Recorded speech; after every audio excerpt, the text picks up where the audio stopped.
Nearly 85% of the 1.5 million people living here are foreign-born, with men outnumbering women nearly 3 to 1.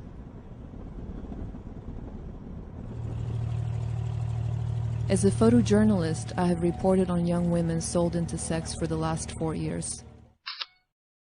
On my last reporting trip to Moldova, I met a 19-year-old woman who was trafficked to Dubai for sex, at times serving more than 30 clients per day against her will.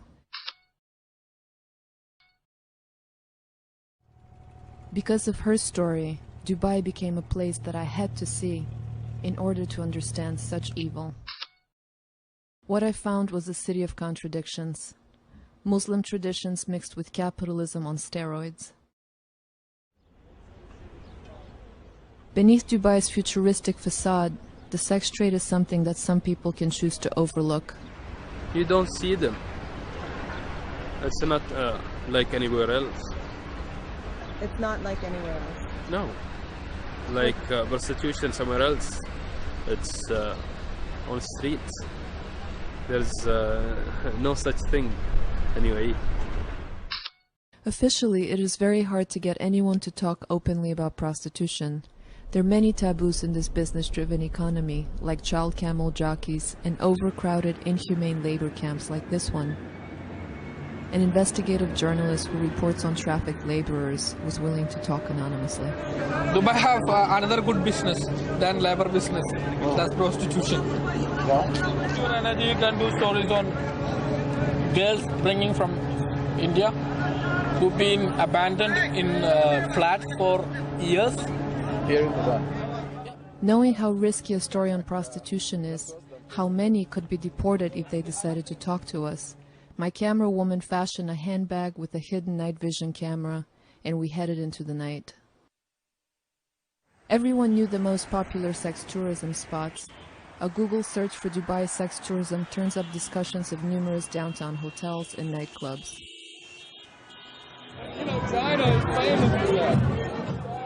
When I arrived at one, it seemed at first like any other nightclub. But it didn't take long before I was propositioned. How much you want? I played along. 1,000? 1,000? Yeah. How much I'm taking let me hear from 500? But the women's faces I saw in the bathroom, from China, Ghana, Ethiopia, Morocco, Uzbekistan, these were not the broken spirits I expected to meet. Clubs like this, I took photos amazed by how invisible I had become. Their minds were elsewhere, applying lipstick, counting cash, dialing numbers, adjusting bras. Price depends on nationality. I tried to find someone willing to be interviewed, but most would not talk on camera. I decided to reach Eastern European women by writing in Russian in a bathroom stall. It says this. Do you speak excellent English? Money without sex. Call our mobile number. In other countries I've worked, women refused to talk for fear of retaliation, but I sensed there was a different reason here. It's as if they had been hypnotized by Dubai's wealth. Even though many sex workers were lured here by false promises of legitimate jobs like childcare or waitressing, a man from Tunisia who propositioned me told me that every woman in Dubai has a price, and many here can afford to pay it. John, a former American serviceman who I met in a nightclub, explained how he has seen women seduced by the cash. Imagine a girl who's been in a bad economic situation all her life, and now you offer her everything. That's intoxicating to them, you know? At least for a while, until the thrill is gone. Until the thrill is gone, she's going to be like sucking that up. Until she figure out she sold herself, and she get that feeling on the inside where she has nothing left. She's going to be like, damn, how did I get to this place? You know? But that's a time for that to happen. Until that time happens, she's going to enjoy the trips and enjoy the jewelry and enjoy the this, enjoy the that.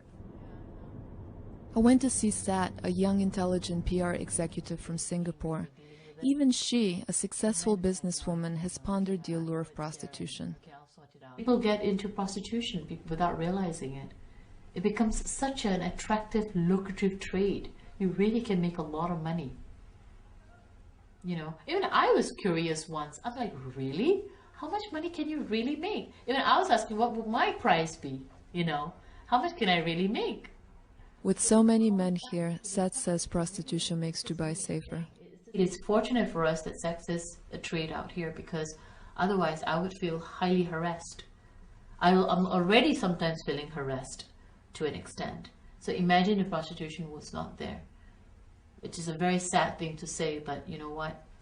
If someone makes a choice to join the training industry, you know, that's just their prerogative, really.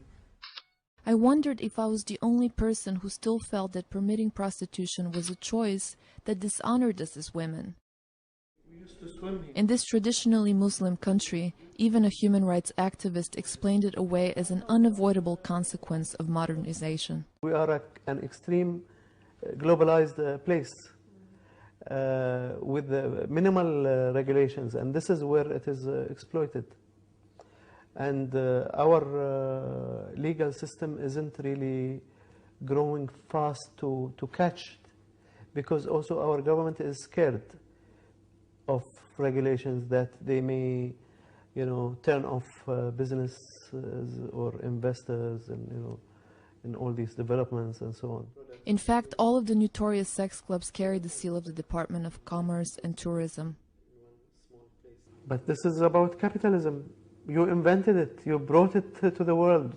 We are just being, you know, the latest students of the system. The country is trying to attract business and keep it by any means necessary, he said.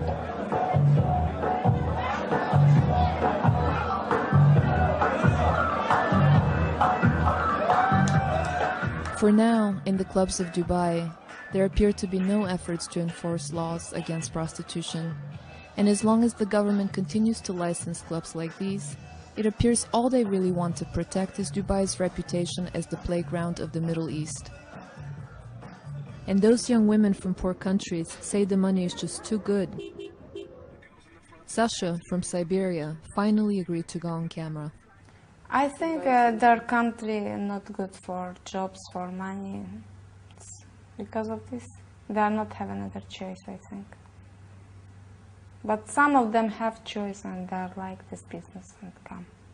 Because it's easy to make money in this country.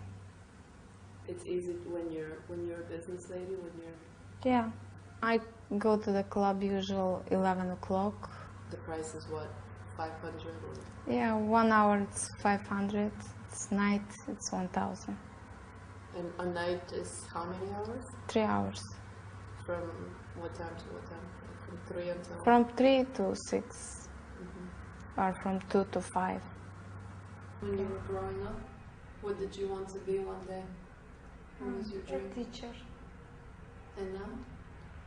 Now, I don't know what I want, really. Because I'm too tired. Do you think this has changed you? Yeah. On my last day in Dubai, my hotel room was ransacked. All of my equipment and reporting materials were stolen. Mine was the only room in the hotel to be vandalized, and initially the front desk refused to call the cops. That morning, as my camera woman rushed to catch her flight, she was detained by airport security. All of her videotapes were confiscated. We had been watched and followed. It was only after making a spectacle that they returned her tape saying they had mistaken her identity. Her luggage did not arrive until a month later.